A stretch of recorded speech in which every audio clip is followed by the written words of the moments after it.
श्री गजानन कीर्तिकर ने आदरणीय और श्रद्धेय श्री अजय कौल के खिलाफ लगाए गए झूठे आरोपों के लिए चिल्ड्रन वेलफेयर हाई स्कूल के अभिभावकों की सभा को संबोधित किया। स्कूल ने 4 दशक पुरानी संस्था के खिलाफ कुछ शरारती तत्वों द्वारा चलाए गए मानहानि अभियान को बंद कर दिया है।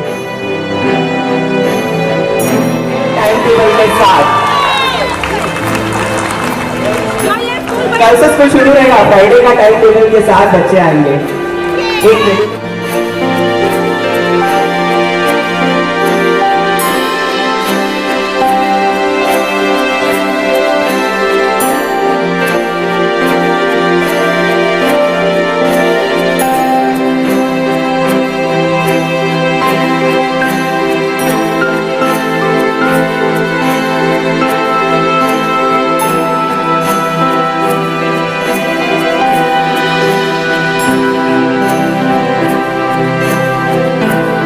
ये स्कूल के पेरेंट टीचर एसोसिएशन ने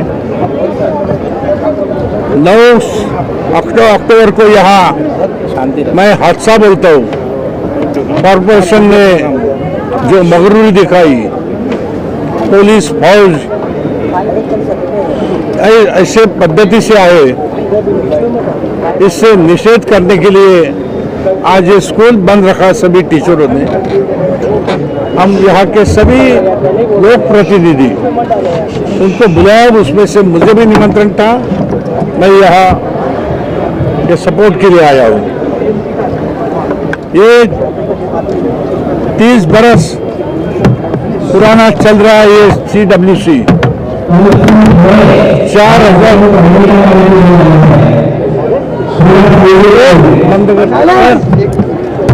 4,000 बच्चे यहाँ शिक्षा लेते। और देखिए कि मैं जैसे भाषण में बोला कि जो लोक प्रतिनिधि है, लोक प्रतिनिधि को शैक्षणिक संस्था, सामाजिक संस्था, इनके प्रति ध्यान देना है, जिम्मेदारी है। सरकार की रहती है, वैसे लोक प्रतिनिधि की रहती है। लेकिन यहाँ अपने अधिकार का गैर इस्तेमाल करके यहाँ के MLA ने कोई झूठी खबरें कॉरपोरेशन को बताई और कॉरपोरेशन ऐसे ढंग से आए कि जैसे कि यहाँ कोई एंटी सोशल एक्टिविटी चलती है। ये कॉरपोरेशन को भी शोभा नहीं देती है, पुलिस दल को भी शोभा नहीं देती है। अगर कॉरपोरेशन को इतनी हिम्मत है, पुलिस को इतनी हिम्मत है, तो असामाजिक तत्व और अनऑथराइज्ड स्ट्रक्चर और अनऑथराइज्ड एक्टिविटी इस क्षेत्र में चलते पूरे मुंबई में, उसको रोकने का काम करे। इतना अधिकार जो आपके पास है तो उसका सही इस्तेमाल कीजिए, ताकि CW जैसी बहुत अच्छी संस्था 4,000 विद्यार्थियों को शिक्षा देने का काम गए 30 बरस करती है। ये निषेध मैं करता हूँ उनका, और मैंने इसके बारे में आपसे जो मैं बोलता हूँ मैं लिख के भी दे दिया है कमिश्नर ने, और मैंने एक्शन मांगा है कि जो अधिकारी, जो पुलिस ऐसे विदाउट परमिशन जिन लोगों ने ये संस्था में एंट्री की है उसके ऊपर कार्रवाई करे। अगर ये संस्था के बारे में अगर कोई जांच पड़ताल करनी है तो मैं अजय कौल से और ट्रस्टी से बोला हूँ कि कागजात जो है आपके पास सब कॉरपोरेशन को दिखाइए, वेरिफिकेशन करा के लीजिए। लेकिन आइंदा ऐसा कोई होना नहीं चाहिए। ये बात कॉरपोरेशन और पुलिस डिपार्टमेंट में ध्यान में रखना चाहिए। कीर्तिकर साहब, मेरा सवाल आपसे है, मैडम लवेकर कहीं ना कहीं भारतीय जनता पार्टी से ताल्लुक रखती है, इससे आपको नहीं लगता कि भारतीय जनता पार्टी की भी छवि खराब होगी? क्योंकि आप खुद मानते हैं और हर कोई जानता है कि इस तरह की गैर इलीगल एक्टिविटी इस क्षेत्र में बहुत होती है। इसके बावजूद उसको ध्यान में ना रखते हुए एक बहुत बड़ा इंस्टीट्यूट जो कहीं ना कहीं हजारों बच्चों को यहाँ से शिक्षा देता है, उसको बंद करने को, उसको बदनाम करने का जो प्रयास हो रहा है, उसके खिलाफ एक एक्शन होनी चाहिए। देखिए, मैंने लिखा है कमिश्नर को, जिसमें मैंने मांग की है, जिसमें मैडम का मैंने उल्लेख भी किया है, यानी पॉलिटिकल दबाव करके दबाव से ये एक्शन करा के लिए, और ये समझो कि उसकी तो प्रतिमा मलिन हो गई इसमें, लेकिन अपनी पार्टी की भी प्रतिमा मलिन की है उसने। तो ये उनके जो नेता लोग हैं उसको मैंने खत भेजा है, जो खत मैंने कमिश्नर को दिया उसकी कॉपी भेजी है, बोला कि आपके जानकारी के लिए। और मैं ये भी बोला सबको भी आज ये जो निषेध पेरेंट एंड टीचर ने रखा है उस उधर जाके मैं करूँगा। मुझे मालूम है कि ये शिवसेना बीजेपी हमारा ताल्लुकात है, हमारा अलायंस है, तो भी अगर समझो गैर कानूनी और गैर इस्तेमाल अगर अधिकार का कहीं कोई भी आमदार खासदार करेगा समाज के हित के खिलाफ, तो मैं उसके साथ उसको बैकिंग नहीं दूंगा, मैं संस्था के साथ रहूंगा। अजय कौल सर एक ऐसी शख्सियत है जिसको हर कोई जानता है, एक रोल मॉडल है, एक इंस्पिरेशन है। उन्होंने कोरोना के वक्त में या एजुकेशन क्षेत्र में बहुत उम्दा रोल निभाया है। इसके बावजूद ऐसी शख्सियत को भी बदनाम करता है, किसी रोल मॉडल को बदनाम करता है, आज उनको तोड़ने की जो कोशिश की जा रही है, इसके बारे में आपके क्या विचार है? अजय कौल के बारे में तो आप सब जानते हैं, पूरी यहाँ के एरिया के लोग जानते हैं, यानी जाति धर्म का कुछ मन में हेतु नहीं रखते हुए अजय कौल करते। और जैसे आपने बोला कि कोरोना के समय में यहाँ के जो विद्यार्थी उसकी 2 करोड़ की फी माफ़ी करना, मैं समझता हूँ कि मुंबई शहर में एकमात्र ये संस्था रहेगी जिन्होंने इतने औदार्य से काम किया। और ये जानबूझकर अजय कौल को मद्देनजर रखते हुए उनको डैमेज करने का प्लान किसी का अगर रहेगा तो ये नामुमकिन रहेगा। हम जैसे सब पॉलिटिकल पार्टी के लोग, हमारी पूरी शिवसेना अजय कौल के साथ रहेगी, उसके साथ रहते रहे प्रतिमा देंगे। रविकर मैडम ने ये डिमांड की है कि इस स्कूल को बीएमसी के सौंप दिया जाए। आपको लगता है बीएमसी अजय सर से अच्छा स्कूल चला सकती है? नहीं, बीएमसी ने बहुत सारे जमीन अच्छे स्कूल को दी है, जिसकी ताकत है चलाने की। स्कूल भी चलाने की ताकत चाहिए, ये चाहिए, तजुर्बा चाहिए। तो ऐसे बहुत स्कूलें हैं मुंबई शहर में जो जमीन नहीं ले सकती, लेकिन ये शिक्षा के लिए आरक्षित किया हुआ भूखंड अच्छे संस्था को दिया जाता है। वैसे ही ले लिया 30 बरस पहले, आजकल की बात नहीं है, ऐसा होने वाला नहीं है।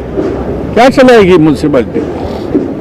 म्यूनसिपैलिटी के पास आज आरजीपीजी के इतने भूखंड है, रिक्रिएशन ग्राउंड और प्ले ग्राउंड, बहुत पैसा है, 52,000 करोड़ का बजट है बीएमसी के पास, लेकिन तो भी ये आरक्षित भूखंड, शिक्षा का तो छोड़ो, लेकिन आरजीपीजी का भूखंड आज उसका डेवलपमेंट कर नहीं पाती है म्यूनसिपैलिटी। जैसे मैंने कहा कि ये स्कूल की बिल्डिंग प्लान के मुताबिक बनी है और 40 साल या 30 साल पुरानी बिल्डिंग जब बनी है तो यकीनन अगर कोई इसमें माइनर चेंजेस होंगे या कोई प्लान के मुताबिक कोई चीज़ ये हटाई गई होगी यहाँ से वहाँ, तो उसका हम लोग या तो पेनल्टी भरेंगे जो बीएमसी के रूल्स में है, उसको रेगुलराइज करने की कोशिश करेंगे। और अगर बीएमसी ने ये कहा कि भाई ये नियम में नहीं बैठता है, इसका डिमोलिशन होना चाहिए, तो यकीनन जो चीज़ें रूल्स में नहीं होगी तो हम रूल्स के खिलाफ जाके तो कुछ काम नहीं करेंगे। यकीनन वो जो भी हमें कहेंगे ये नियम के बाहर है, उसका हम डिमोलिशन खुद करेंगे। दुख उस बात का नहीं है या जितने एजुकेशनल इंस्टीट्यूशन पे उन्होंने इल्ज़ाम लगाए उसका भी मुझे दुख नहीं है, क्योंकि पिछले 42 सालों से BMC, state government, education department लगातार स्कूल के इंस्पेक्शन के लिए आता है और इंस्पेक्शन साल में 2 बार होता है, 6-6 महीने में इंस्पेक्शन होता है। उसी प्रकार से जब हम लोग बिल्डिंग प्रपोजल में हम लोगों ने सीसी के लिए अप्लाई किया तो उसके लिए या आईओडी पास होती है, उसके लिए बीएमसी अधिकारी आके बिल्डिंग का इंस्पेक्शन करते हैं। अभी वो कहते हैं कि ओसी नहीं ली गई है, तो अगर आप ऑनलाइन पे जाएंगे तो आप देखेंगे कि ओसी के लिए हमने ऑलरेडी अप्लाई किया है, लेकिन ओसी के कंप्लायंसेस इतने 30-32 होते हैं कि वो हमें कंप्लायंसेस पूरे करने पड़ते हैं। अभी 1-2 जो एनओसीज हैं वो आने के बाद हमें ओसी मिल जाएगी। और अगर आपको लगता है हमने वो, अगर आप मलाड के ये देखिए, अगर आज जो प्रेजेंट जो बिल्डिंग में बैठे हैं इसका ऑक्यूपेशन पूरे 5 माले तक का है, और जो अभी कह रहे हैं कि आपने ये जो नियमों का उल्लंघन किया फायर एनओसी का, अगर आप देखेंगे CRZ का मैंने अभी आपको पेपर दिया कि CRZ की NOC हमने ऑलरेडी गवर्नमेंट ऑफ महाराष्ट्र से ली है। कहने का मतलब क्या है कि CRZ का क्लैरिफिकेशन तो BMC दे सकती है क्योंकि उन्होंने परमिशन दिया है, उनको पता है कि नियम में क्या बैठा है। दुख उस चीज़ का नहीं है, दुख इस चीज़ का है कि जब आप बहुत सारे लोगों को खड़े करके अनोनिमस 40-50 कंप्लेंट डालते हैं और किसी के कैरेक्टर के ऊपर बोलते हैं, तो मुझे लगता है कि किसी को किसी के कैरेक्टर के बारे में बोलने का हक नहीं है। तो इस बात के लिए मुझे आज भी खेद और दुख है। सर, और एक चीज़ आपसे जानना चाहूँगा, इस सब की शुरुआत कब हुई उस बारे में कुछ बताइए हमें, क्योंकि हमने देखा है कि कुछ प्रेस कॉन्फ्रेंसेस आपने भारती जी के साथ भी किए हैं पास्ट में, तो अगर थोड़ा सा बताएं हमें। देखिए, कई सारे कार्यक्रम में वो जुड़ी भी रही। हमारी honourable MLA doctor Bharati Lavekar ji के साथ मेरे बहुत अच्छे संबंध रहे हैं।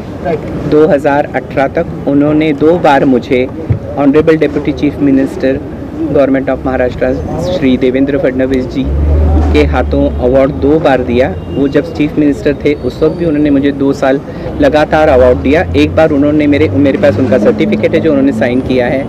तो एक है कि उन्होंने मेरे एजुकेशन फील्ड में काम करने के लिए मुझे अवार्ड दिया उनके हाथों से, और दूसरी बार मेरे सामाजिक कार्यों के लिए मुझे अवार्ड दिया गया। ये लगातार 2 साल उन्होंने मुझे अवार्ड दिया। अब मुझे नहीं मालूम है कि 2019 तक तो हम बहुत अच्छे थे, क्योंकि मेरा ये मानना है कि अगर आप किसी को अवार्ड देते हैं, या मुझे जैसे महाराष्ट्र शासन ने 2002-03 में बेस्ट टीचर अवार्ड दिया, तो मेरी पूरी पुलिस वेरिफिकेशन हुई या जो भी उनके प्रोसीजर है उन्होंने वेरिफिकेशन करके मुझे अवार्ड दिया। अब मुझे नहीं लगता है कि ये 4 सालों में मेरा कैरेक्टर इस बुढ़ापे में 65 ईयर्स के कैसे ख़राब हुआ, या ऐसी कौन सी इलीगैलिटी स्कूलों में नज़र आई जो 40 साल तक किसी को नज़र नहीं है। सर, उनका ये कहना है ये कहना है कि सर एक्चुअल जो आपका सरकार के साथ एग्रीमेंट हुआ था उसमें 10 रुपीज़ ईयरली आपको फीस वसूल करना चाहिए। Now you are charging 70,000 to 1 lakh rupees. That is what is the point of contention. Once you say please read the agreement, I am supposed to admit 10% of the students recommended by the municipal corporation.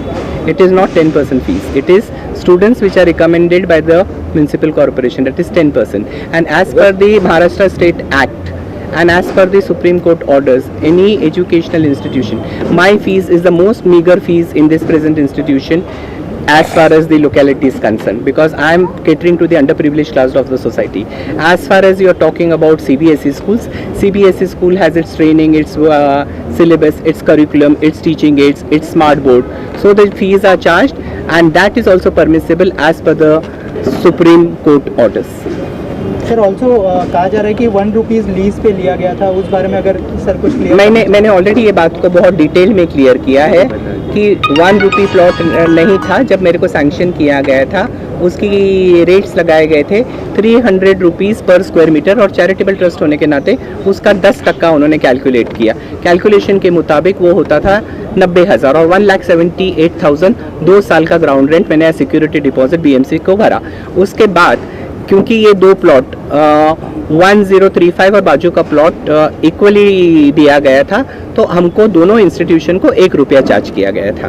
और 1 रुपया charge करने के बाद आप घड़ी घड़ी ये जो कह रहे हैं कि 1 रुपये में दिया गया था, हमारे यारी रोड के प्लॉट को उन्होंने 15,80,000 रुपया लगाया था जो हमने लगातार भरा। बलाड के प्लॉट को उन्होंने 2,80,000 रुपीज़ लगाया जो आज हर साल हम भर रहे हैं। और एक बात है ना कि 1 रुपया देने के बाद तो आप प्लॉट की बात करते हो, उसका कंस्ट्रक्शन, उसके टीचरों की पगार, उसके नॉन टीचिंग स्टाफ की पगार, उसका मेंटेनेंस, बच्चों का बेंचेस, डेस्क, स्मार्ट बोर्ड्स, या जो मुझे असेसमेंट BMC लगाती है, जो मुझे टैक्सेस लगाती हैं, और जो इलेक्ट्रिसिटी बिल जो आज स्कूल का 2 लाख के करीब है महीने का, तो मुझे नहीं लगता कि वो 1 लाख रुपए में इंक्लूसिव है।